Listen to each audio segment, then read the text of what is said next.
Bismillahirrahmanirrahim. Assalamualaikum warahmatullahi wabarakatuh.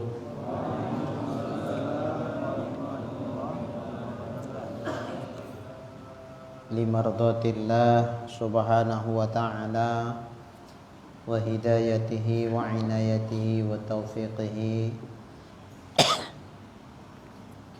Summa ila hadratin nabiyil mustafa Muhammad Rasulillah sallallahu alaihi wasallam wa ala alihi wa ashabihi wa azwajihi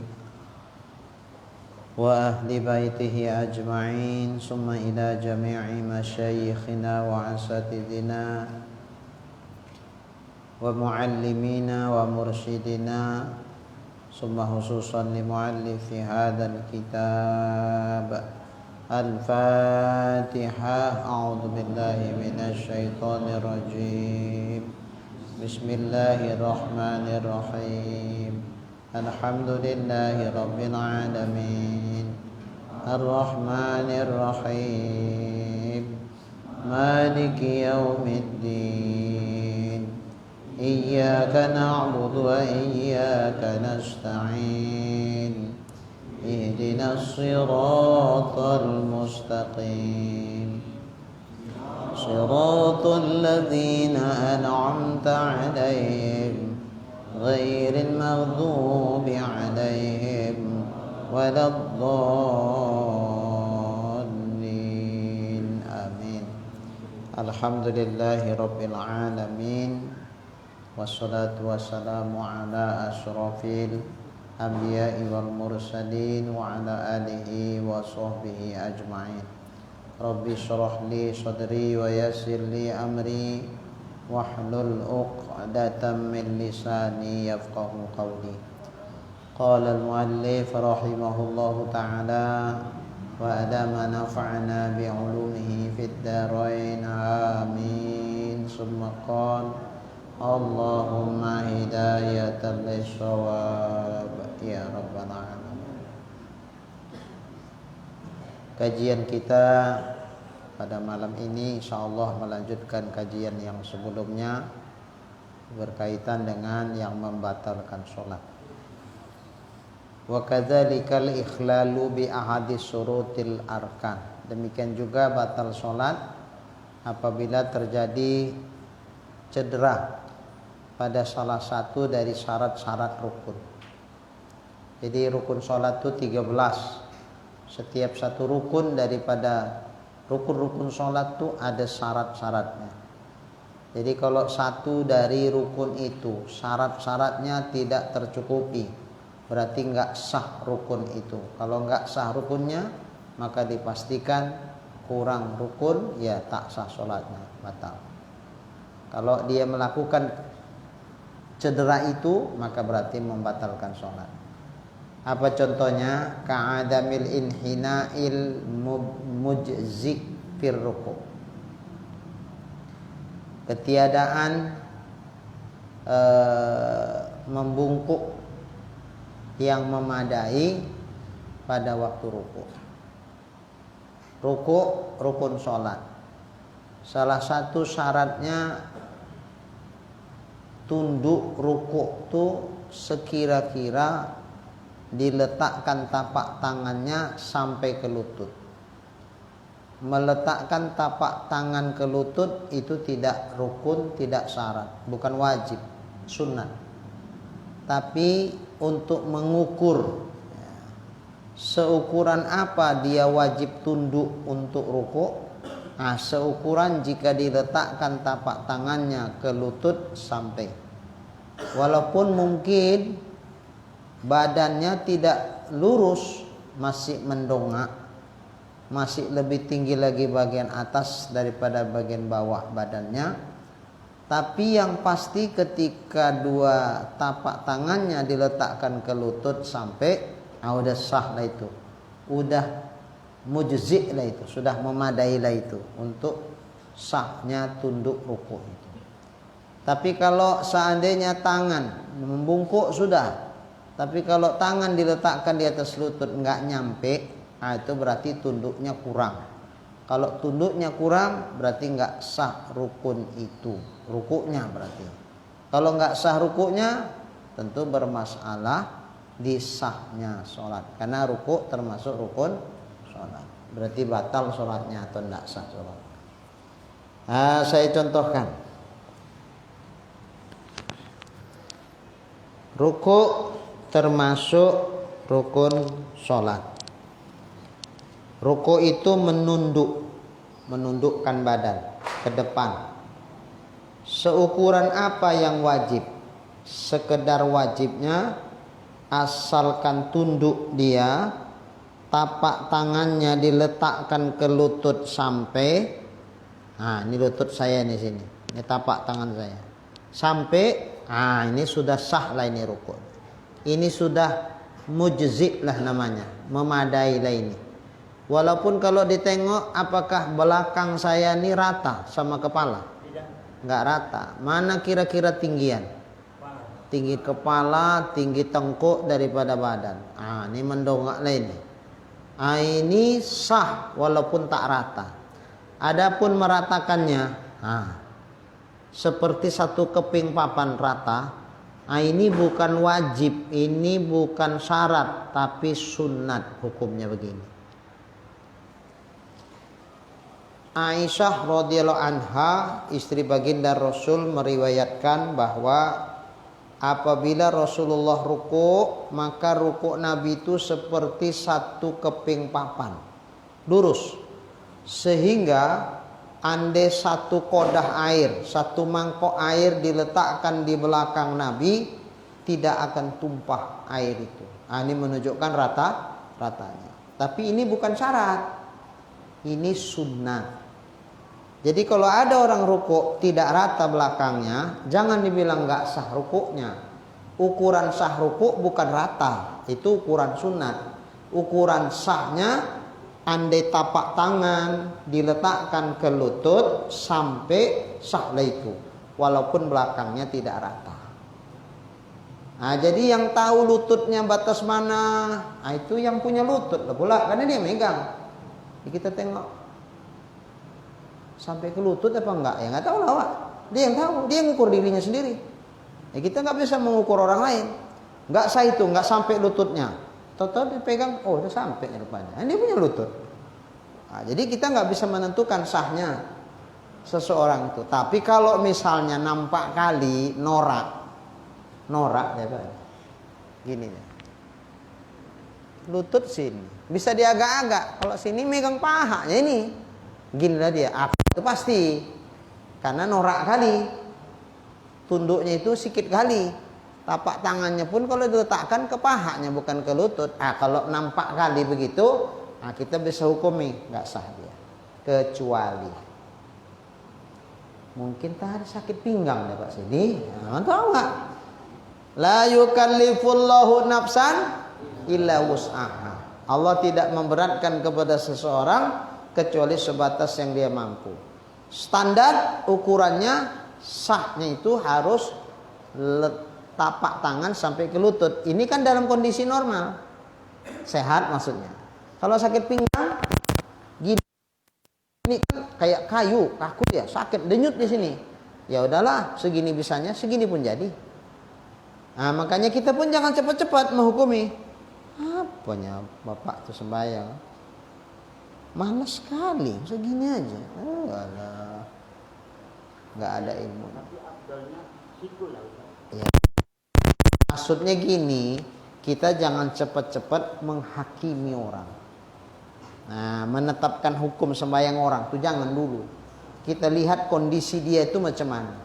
Nah, standar ukuran sah memang nggak sah. Kadang nggak sampai tapak tangannya ke lutut. Tapi mungkin tak ada sakit pinggang, ada uzurnya barangkali. Kalaupun misalnya nak kita tanya, kenapa Pak sakit pinggangnya?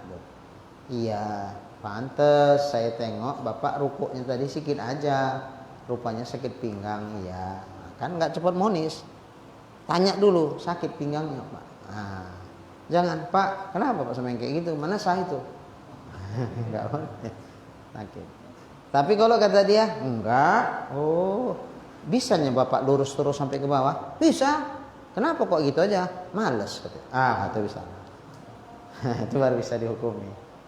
Baik. Jadi kalau dia bukan uzur, lantas rukuknya sedikit aja, sekira-kira tapak tangan diletakkan ke lutut tidak nyampe, ini berarti kurang syarat sah ruku. Kalau enggak cukup syarat sah ruku, berarti rukuknya enggak sah. Kalau rukuknya enggak sah, kurang satu rukunnya. Sengaja membuat yang seperti itu berarti membatalkan sholat. Sengaja membuat tidak sah ruku itu berarti membatalkan sholat. Maka sholat batal dengan itu. Kemudian wa adamis sujud ala ahadil a'dha'is sab'ah. Ketiadaan sujud di atas salah satu anggota sujud yang 7. Kurang satu dari 7. Dalam hadis Nabi diriwayatkan mengatakan umirtu an asjuda ala sab'ati a'dha'. Aku diperintahkan. Kalau Nabi bilang aku diperintahkan, berarti yang nyuruh siapa nih? Pasti Allah. Allah ya. Aku diperintahkan agar aku sujud di atas 7 anggota. Mana 7 anggota itu? Kening 1, tapak tangan kanan kiri 2, berarti 3. Lutut kanan kiri 2, berarti 5. Perut jari kaki, setiap satu kaki diwakili 1 jari, kanan dan kiri, berarti 7. Tidak semua jari harus ditempatkan ke tempat sujud, enggak mesti. 1 kaki diwakili 1 jari pun memadalah. Makanya harus begini. Ini umpama kaki. Harus begini.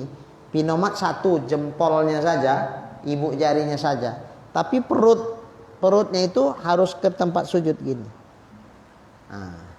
Inilah saya contohkan. Inilah misalnya sujud. Mesti gini dia. Jadi kalau semua begini, begini semua, itu enggak sah.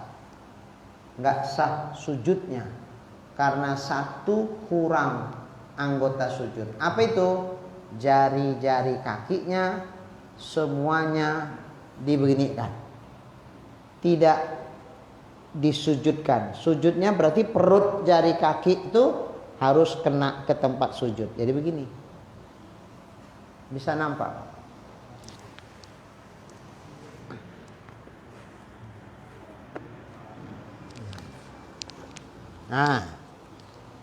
Payah ya, susah ya. Dicontohkan di bawah pun yang belakang nggak nampak. Ini umpama lantai. Mati. Inilah tempat sembahyang tuh. Inilah tempat sholat tuh. Ini posisi kaki. Jangan 5-5, 10-10 begini kakinya. Minimal 1 kaki gini, perutnya itu kena ke tempat sholat. Gini. Minimal 1, kaki kanan 1, kaki kiri 1, jarinya maksudnya. 1 jari kaki kanan, 1 jari kaki kiri. Minimal 1 pun jadilah. Mesti ada yang gini. Kalau 5-5 begini kanan kiri, nggak sah itu. Nggak sah apanya? Nggak sah sujudnya. Kalau enggak sah sujudnya, ingat sujud itu rukun sholat. Kalau enggak sah berarti kurang 1 rukunnya. Menyengaja melakukan sesuatu yang mengurangi rukun sholat, batal. Jadi mesti gini, minimal 1. Ya jangan 5-5 begini. Begitu juga tangan, tapaknya itu mesti gini. Enggak mesti semua juga gini. Seandainya misalnya gini, separuh tapak tangan, separuhnya enggak ditaruh, separuhnya ditaruh ke tempat sujud. Masih sah. Enggak mesti harus semua. Kening pun gitu juga. Enggak mesti semua kening ini semua, enggak. seandainya separuh kening dikenakan, separuhnya diangkat gini, masih sah. Tapi kalau ditanya afdolnya gimana? Ya semualah. Afdolnya semua. Tapi sekiranya enggak, mereng-mereng dia sujudnya. Kenapa mereng-mereng Pak? Sakit katanya. Nah, jadi ya udah separuh aja, ya masih sah. Masih sah. Kalau separuh saja masih sah. Nah. Begitu juga jari kaki tadi, separuh, sebagian. Sebagian itu satu kaki diwakili satu jari, memadai. Jadi kaki kanan diwakili satu jari, kaki kiri diwakili satu jari. Satu jari itu aja yang gini, selebihnya semua gini. Nggak apa-apa, memadai itu. Tapi kalau semua bermasalah, sakit semua ini, ada asam uratnya, disentuhkan, ciup, denyut ya terus. Nah, paksa gini, nggak bisa. Kalau diginikan, denyut nggak tahan, nggak kuat. Ya udah, itu berarti uzur. La yukallifullahu nafsan illa wus'aha. Nah, kalau sakit, nggak kuat, uzur, maaf. Namanya udah uzur, tentu maaf, nggak apa-apa. Tapi kalau sehat, nggak bermasalah, wajib. Minimal satu kaki diwakili satu jari. Misal satu jari itu entah ibu jarinya saja, ibu jari kaki kanan, ibu jari kaki kiri, jari sama ibu jari kanan kiri memadai, nggak masalah.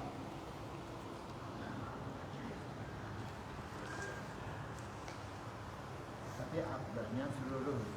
Afdalnya kalau bisa seluruh.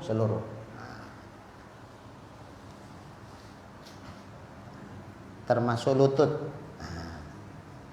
Kalau uzur nggak apa-apa. Kalau banyak yang bisul, saya pernah juga tidak Sakit. iya, akan pas di ini Nggak bisa dicecak, digantung. Ya udah. La yukallifullah illa wus'aha. Termasuk sakit, jatuh pas ke lutut, luka, geser pun mungkin lututnya. Nah, ini macam mana ini? Ya udahlah, mana bisa diletakkan pun tak bisa, apalagi jadi tumpuan. Nah, gantung lah, apa boleh buat. Jadi satu lutut aja yang bisa, ya nggak apa-apa satu lutut. Namanya itu yang mampu. Jadi kalau dia nggak bisa berdiri dan duduk, tapi waktu sujud dia buat modelnya seperti waktu rukuk saja, sah dan sahnya. Ya kalau dia bisa sujud, wajib sujud. Kalau nggak bisa. Bisa, tapi saya mau ngasih tahu, nanti salah pula dalam aja. Kenapa dia nggak bisa berdiri? Apanya yang bermasalah? Kalau nggak salah, Kakinya. nah, Pasti kakinya ya. Baik. Duduk tawarruk bisa nggak dia? Duduk iftiros bisa nggak? Duduk dia macam mana? Bersila. kayaknya bersila dia. Oh, bersila. Sujud mana sampai. Iya, ya itu tadi mungkin lututnya pun ikut bermasalah, sehingga kalau dia duduk macam duduk Robi Firly nggak kuat lututnya itu. Nah, nekuk lututnya itu nggak kuat karena jadi tumpuan. Beda bersila. Kalau bersila kan ditekuk tapi kan nggak jadi tumpuan, nggak jadi beban badan. Tapi kalau kita duduk kayak Robi Firly, itu lutut kan itu jadi beban karena harus menanggung beban badan.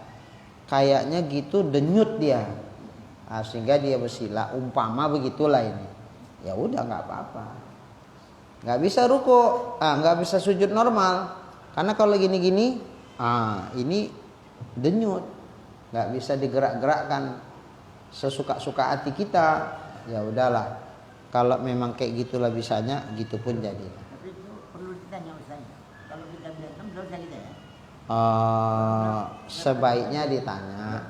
Mana tahu nggak tahu dia. Jadi nggak kita biarkan terus dia orang nggak tahu. Kalau dia di kursi duduk, mesti ada meja untuk sujud. Kalau ada meja sebaiknya pakai meja. Kalau meja nggak ada ya udahlah, gantunglah sujudnya. Nah, kalau nggak bisa sujud normal. Kadang-kadang kan seperti misalnya dia sembahyang di masjid, kursi ada disiapkan, tapi meja nggak ada. Nah ini macam mana? Mana mungkin dia cari-cari meja di masjid tuh? Nah, orang yang nggak ada mejanya. Ya udah. Atau di rumah orang sembahyang ada meja, nggak ada. Nah, misalnya nggak ada, ya udah nggak boleh buat. Tapi kalau ada lebih bagus. Wa adamut tama'ninati fi ahadil arkanil arba'ah. Tidak tama'ninah pada salah satu rukun yang 4. Nah, di 4 rukun ini wajib tama'ninah. Apabila satu rukun yang 4 itu tidak tama'ninah, ya enggak sah. Enggak sah itu rukun yang dimaksud. Mana 4 rukun itu? 1, waktu rukuk wajib tama'ninah. Apa itu tama'ninah? Berhenti sejenak di dalam rukuk. Seukuran apa sejenak tuh? Andai sekali baca tasbih memadalah. Allahu Akbar, subhana rabbiyal azim wa bihamdi. Nah, itu sudah cukup jadi tama'ninah. Durasi waktu sekali bertasbih itu sudah memadai sebagai tama'ninah. 1. Yang kedua, wajib tama'ninah itu waktu i'tidal. Sami'allahu liman hamidah, berhenti sejenak. Seandainya sekira-kira dia membaca Rabbana lakal hamdu. Durasi waktu Rabbana lakal hamdu itu sudah bisa berhenti membaca, itu dihukumkan tama'ninah. Di i'tidal. Allahu Akbar, sujud. Pinomat sekali tasbih di sujud itu sudah memadailah sebagai tama'ninah. Berapa tempat ada? 3. Pertama ruku, kedua i'tidal, ketiga sujud. Nah, yang keempat yang wajib tama'ninah adalah di duduk antara 2 sujud. Allahu Akbar, duduk antara 2 sujud. Minimal Rabbighfirli warhamni. Allahu Akbar. Udah memadalah itu sebagai tama'ninah. Enggak mesti habis semua bacaan. Duduk istirahat itu sunat. Nah, jadi enggak mencakup di situ. Jadi 4 tempat inilah yang wajib ada tama'ninah. Ruku', i'tidal, sujud yang manapun ya. Bukan sujud yang pertama aja, semua sujud rukun sholat. Kalau 4 rakaat ya di rakaat yang manapun dari yang sudah disolatkan. Maka rukuknya itu termasuk rukun. I'tidal termasuk rukun, wajib ada tama'ninah. Sujud termasuk rukun, wajib ada tama'ninah. Jadi hati-hati sholat taraweh. Ini rawan tama'ninah terlanggar. Kok gitu? Imamnya cepet-cepet sehingga nggak terkejar. Jadi supaya jangan ketinggalan lebih banyak lagi, ngejar. Allahu Akbar, rukuk imamnya, dia pun rukuk. Allahu Akbar. Baru sampai rukuk dia, Sami'allahu liman hamidah. Iya, aku aja baru rukuk, baca aja belum sempat. Dah bangkit imamnya. Terakhir, karena takut dia di i'tidal itu nanti ketinggalan lagi, belum sempat dia baca, begitu sampai bangkit dia pun ikut bangkit. Berarti nggak ada tama'ninahnya, nggak sah sembahyang. I'tidal gitu juga. Sami'allahu liman hamidah, kita pun bangkit. Sami'allahu liman hamidah. Baru hamidah, dah kita Allahu Akbar. Cepatnya imamnya. Aku sikit pun belum sempat baca apa-apa di i'tidal nih. Biasanya kan Rabbana lakal hamdu, enggak sempat. Begitu dah Allahu Akbar, sujud imamnya. Ya udahlah, timbang ketinggalan aku, ikut pula sujud. Padahal belum sempat ada tama'ninahnya di i'tidal. Batal salat. Batal. Nah, jadi ini harus diperhatikan. Nah, Kalau perlu diperingatkan langsung, Ustaz. ya. Kalau perlu diperingatkan langsung imamnya. Oh ya, memang seharusnya begitu ya, tugas najir lah, Pak Imam. Ya, kami maklum, jamaah pun sukanya kalau cepat-cepat. Cuman jangan cepat-cepat sampai nggak ada itidalnya, nggak ada tomakninanya, nanti semua kita nggak sah, gitu. Itu aja ingatkan. Nah, memang jadi imam tarawih ini dilematis nih. Lambat, ngantuk kata jamaah. Karena sensitif, beda tipis saja sama masjid yang lain. Di dalam udah bunyi deh tuh, dalam hati udah bunyi. Lama kali pun. Padahal beda tipis. Beda tipisnya misalnya gini, lagi sholat rakaat yang terakhir witir, yang satu rakaat itu. Nah, Allahu Akbar, rukuk nih imamnya. Tiba-tiba dari masjid lain udah kedengaran, la ilaha illallah, la ilaha illallah. Nah, bunyi itu di dalam. Makali pun Pak lain udah zikir, witir belum siap. Itu dilematis memang. Itu yang seperti itu kan termasuk orang nggak ada ilmu aja. Semuanya mau buru-buru. Ya itu tadi. Makanya tarawih ini kan yang nggak biasa ke masjid pun pas Ramadan naik, kualitas imannya naik, mau ibadahnya banyak. Cuman itu tadi ilmunya kurang. Nah, terjadilah seperti itu. Nah, baik. Cepat kali pun imamnya, pontang-panting makmumnya. Ada model imam nih kayak supir angkot. Dia nggak peduli, yang penting penumpang udah naik ke mobil, ke angkotnya. Perkara udah duduk apa belum, mau tahu dia. Begitu naik, sob, masih mau duduk lagi apanya?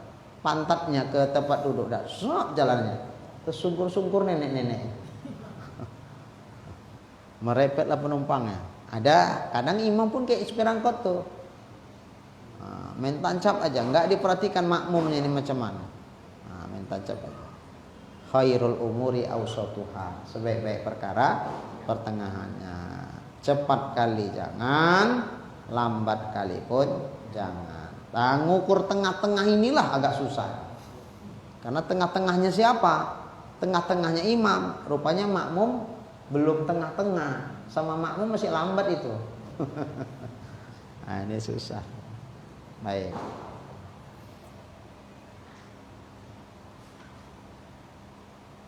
Wa adami sima'i nafsih fil arkanil qauliyah, tidak memperdengarkan kepada dirinya sendiri pada rukun-rukun qauli.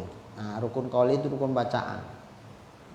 Syarat sah rukun bacaan. Ini rukun bacaan ada 5. Pertama takbiratul ihram, kedua baca Fatihah, ketiga membaca tahiyat akhir, keempat membaca selawat kepada Nabi setelah tahiyat akhir, kelima salam yang pertama. Nah, itulah rukun qauli, rukun bacaan.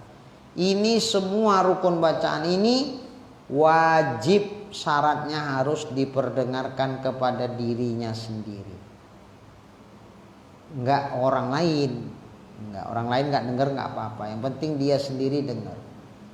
Di waktu kapan ukuran dia dengar? Waktu hening, jangan waktu ribut-ribut.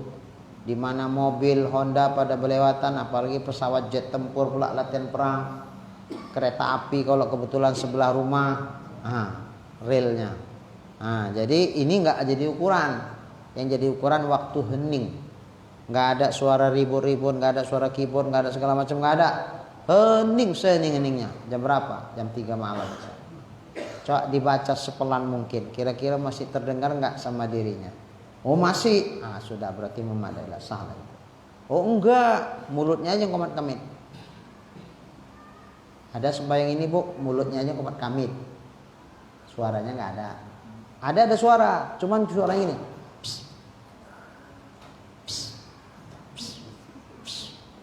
Gitu-gitu aja kan. Selebihnya nggak ada suara. Ini pun nggak memadai. Mesti semua hurufnya terdengar oleh siapa? Dirinya sendiri. Di suasana gimana? Hening.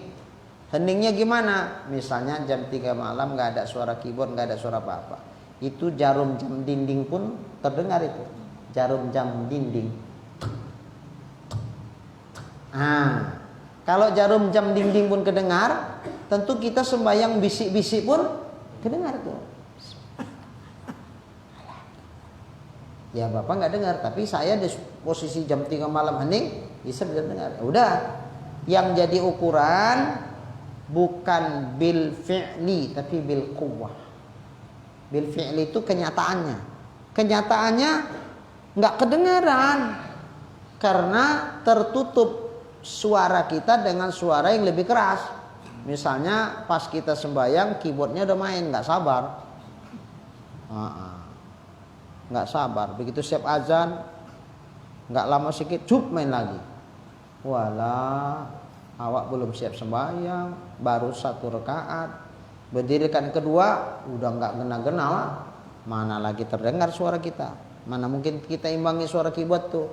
Lagi sound apa namanya itu yang suara loudspeaker itu apa namanya itu apa namanya itu soundnya itu.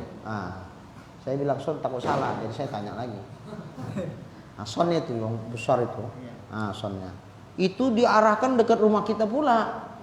Jadi kalau mesti harus terdengar dalam suasana yang seperti itu, jerit-jerit lawak sebaiknya. Bismillahirrahmanirrahim. Mana terimbangi suara keyboard tuh? Jadi bukan bil fi'li ya, bukan dengan kenyataannya. Kenyataannya nggak dengar nggak apa-apa. Tapi bil quwwah. Bil quwwah itu begini. Seandainya di suasana hening laku ini sembahyang jam 3 malam tanpa ada suara keyboard, tanpa suara ribut-ribut, aku baca syukuran yang sekarang ini kayaknya dengar ini. Ya udah sah. Walaupun bil fi'linya kenyataannya tidak dengar. Tidak dengar itu kan karena tertutup dengan suara keyboard yang keras. Seandainya nggak ada suara keyboard di jam 3 hening itu, rasaku udah denger ini. Ya udah cukup. Tapi yang pertengahan tadi itu nggak bermasalah. Kita nyaringkan seluruhnya yang tanpa tekan gitu. Tapi ya yang pertengahan lah, nggak seperti jadi imam. Nggak perlu juga, nggak perlu. Karena nggak wajib sampai sebegitunya. Gitu. Tapi kalaupun mau dibikin kayak gitu supaya aku kalau nggak dengar suaraku, nggak mantap kurasa sembayangku. Jadi cuman kayak macam mulutnya komat kamin aja, macam nggak baca, padahal sebetulnya baca. Kalau suasana hening terdengarnya, cuman karena ribut kali nggak terdengar, jadi volumenya dikuatin sedikit. Maksudnya apa Pak? Biar mantep kurasa kalau terdengar suaraku, ya itu terserah. Tapi tidak sampai dibebankan, diwajibkan seperti itu. Jadi kalau umpama kita baca selawat, udah capek lidah ini agak keras gitu, terus zikir apa baca selawat dalam hati aja, ada nilainya? Ya itu nggak baca namanya dalam hati. Cuman timbang hatinya tak kemana-mana ya masih lebih baik. Jadi zikir jahat sama zikir qalbu itu, kalau zikir qalbu itu ada nilai? Ada, kan ada disuruh zikir qalbi. Hatinya saja berzikir, lidahnya nggak usah. Tapi kalau sholawat itu bukan di dalam hati, sholawat itu dibaca pakai lidah. Baik.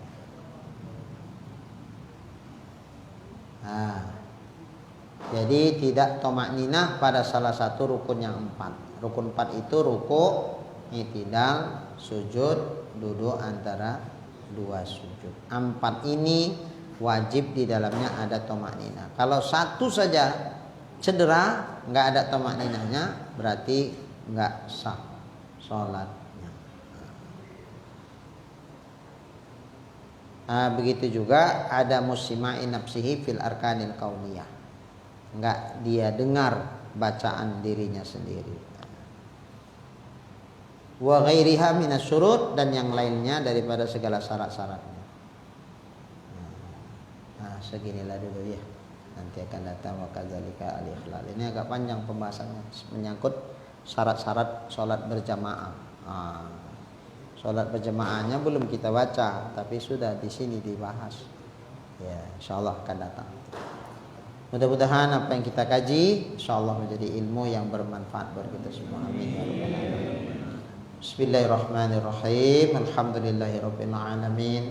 Wassalatu wassalamu ala asyrafil anbiya'i wal mursalin wa ala alihi wa sahbihi ajma'in. Allahumma rzuqna imanan kamila wa yaqinan sadiqa wa qalban khashi'a wa ilman nafi'a wa amalan maqbula wa taubatan nasuha wa husnal khatimah. Allahumma rzuqna rizqan wasi'an halalan tayyiban mubarakan jamila wa ilal khairi qarribna wa 'anil syarri ab'idna waqdi hawaijana fid dini wad dunya wal akhirah innaka ala kulli syai'in qadir. Sallallahu ala sayyidina Muhammad wa ala alihi wa sahbihi ajma'in. Walhamdulillahi rabbil alamin. Taqabbal